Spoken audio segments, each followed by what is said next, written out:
I went to work for some warehouses, mounted ice and cold storage for 18 years. I worked for San Jose Drug Company for 2 years. I worked for Purity Stores for a couple years. Then I went to work for Bazaar, a brand new department store that opened up at King and Story. I had gone there with a union representative to make sure that they hired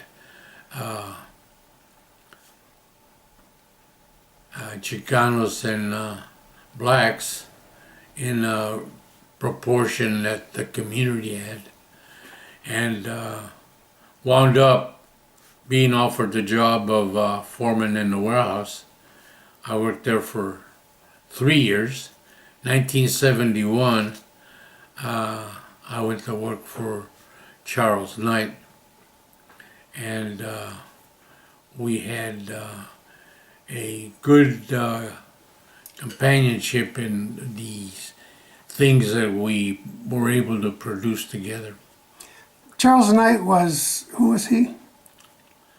Charles Knight was a superintendent of schools who was a local person, a very good superintendent, had been born in San Jose, had gone to United Elementary School, incidentally, the same school that Norman Mineta went, but at different times. Charles Knight was a superintendent of school, and Norman Mineta was the mayor of San Jose at the time. I took Charles Knight and introduced him to Norman Mineta, and we were able to succeed. What was the name of the school district? School district was San Jose Unified. I had taken Charles Knight to San Jose High, and we had talked to the principal there and checked a few things. On the way back, we knew that Olinder Elementary School was sitting on an earthquake fault and would have to be demolished.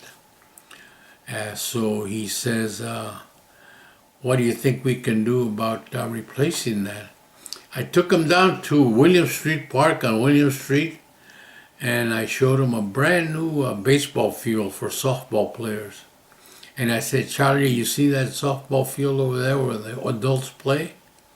And he says, yeah. I took him out of the car. We're standing by the fence. And I said, well, we could build a school there. He says, you think? I said, well, you know, all we can do is try. I took him then to City Hall. And Norman Mineta came out very graciously.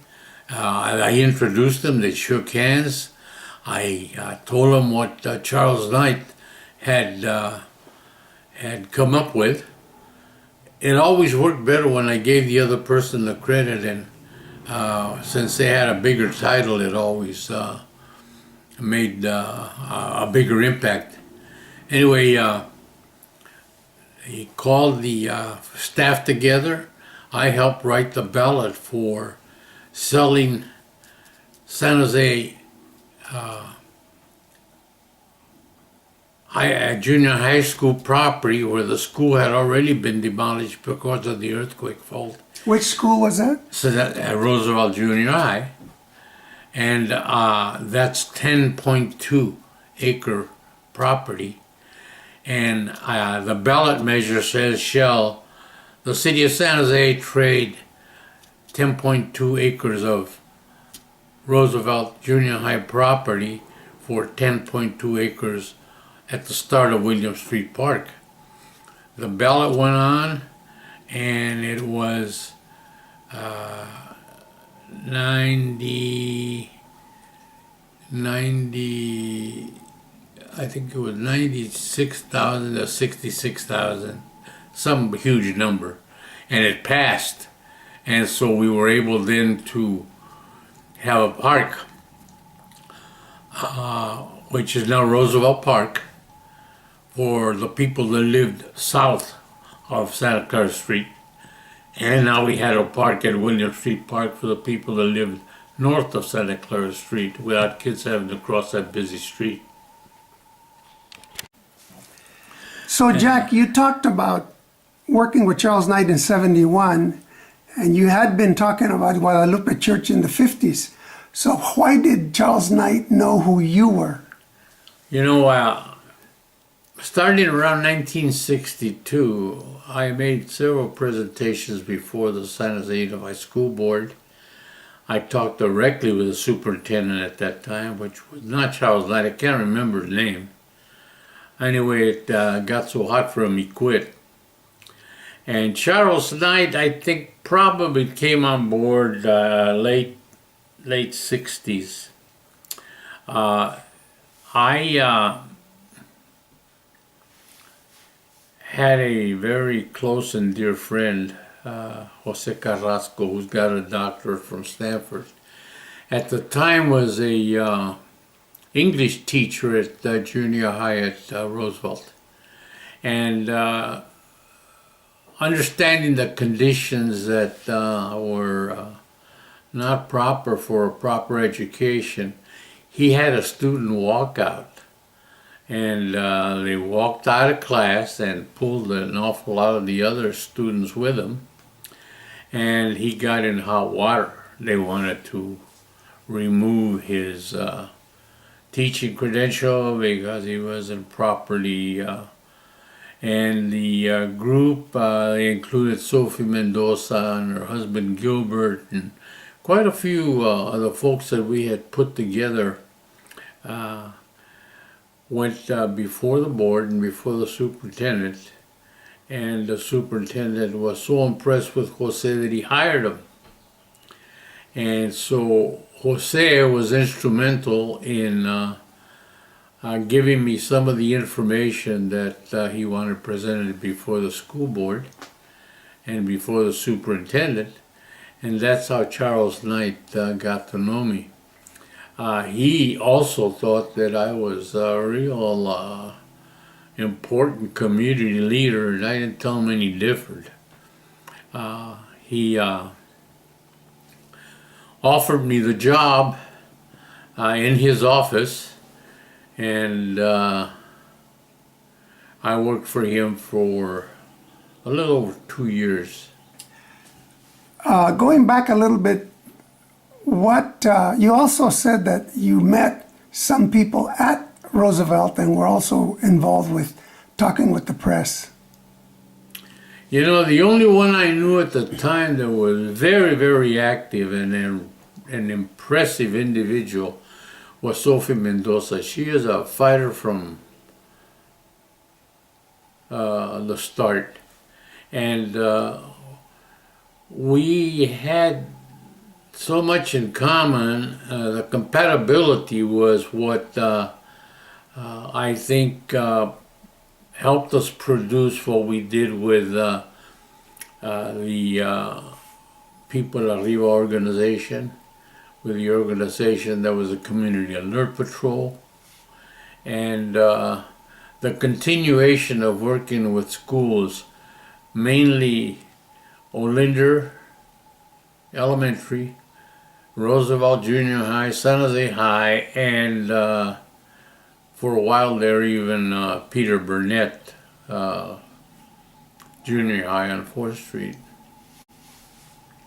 What did United People Arriba do? And you also mentioned Community Alert Patrol. United People Arriba was an organization that I made the presentations on different subjects,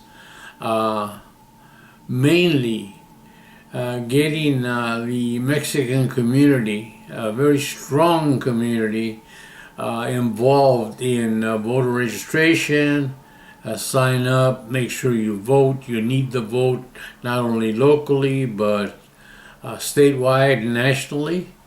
We had workshops that included giving names of representatives, letting them know about the administration of the tripod, which is the United States, the judicial system, the administrative system, and the legal system. Locally, we let them know who the people were on city council, what they could do to make corrections on anything they saw that was the city's responsibility. who the mayor was, who their individual representative for their district was. At the time, we had a council that was strictly white, and they were picked at random with no districts. It took quite a few people, of which we were part, to get the city council to cut up the district into 9 districts, with the mayor being a single representative. From there, we used those people from United People Arriba and the people from Guadalupe Church and stuff to get El Garza appointed as the first Mexican council person, I think, since the early 1800s. And Norman Mineta, as the mayor, was the one that made the appointment. When he ran again for the office, he got overwhelming support from the east side, from people that we had signed up to register to vote, and he won that seat. Unfortunately, like happens in so many political arenas, he had some hanky-panky with some people from El Viso, and there were other people involved that cost him his job. And Well, how did you meet Mineta? let's see, Norman Mineta was an insurance man, and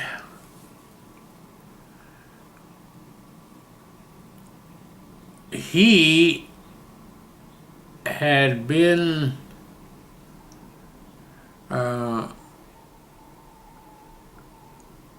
pretty much politically involved in running for a seat on city council. Without really knowing him, we got a group together to help him put his campaign together. So he had other people helping him, but there was a great influence from the Chicanos on the east side. And when he had the same impression, I think he probably has it to this day, that I was somebody that could really put the things together and get the crowds back on his side, etc. So we became pretty good pals. Well, how did you meet Mineta? Let's see, Norman Mineta was an insurance man, and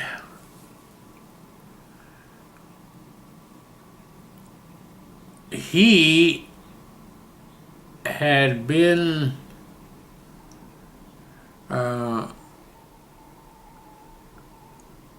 pretty much politically involved in running for a seat on city council. Without really knowing him, we got a group together to help him put his campaign together. So he had other people helping him, but there was a great influence from the Chicanos on the east side. And when he had the same impression, I think he probably has it to this day, that I was somebody that could really put the things together and get the crowds back on his side, etc. So we became pretty good pals. Besides besides the United People Arriba, you mentioned you worked with Sofia Mendoza on Community Alert Patrol. Yeah. Tell us about that.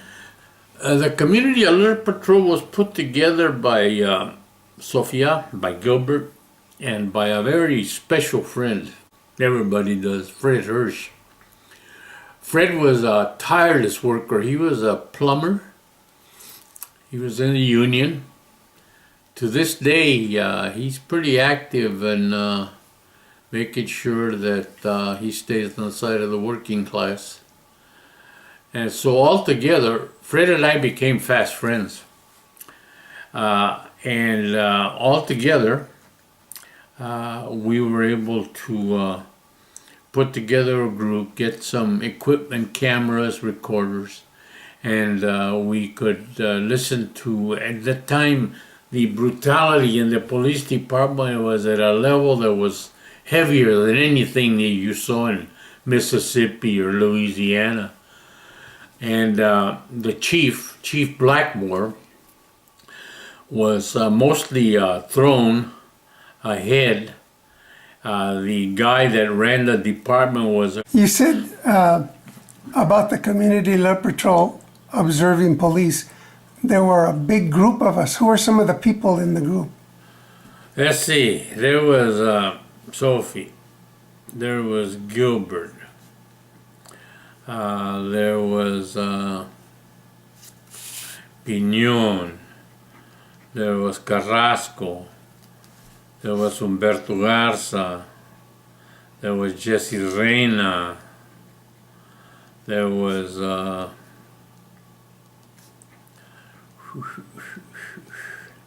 it was a sizable group, you know, and then we had quite a few volunteers from San Jose State. And we had maybe on the road on weekends, Fridays, Saturdays, and Sundays, maybe 5 to 6 cars in operation. We kept, I don't know who's got them, but we kept pretty good records of what, when, and where, and what happened, and what the results were, kind of stuff.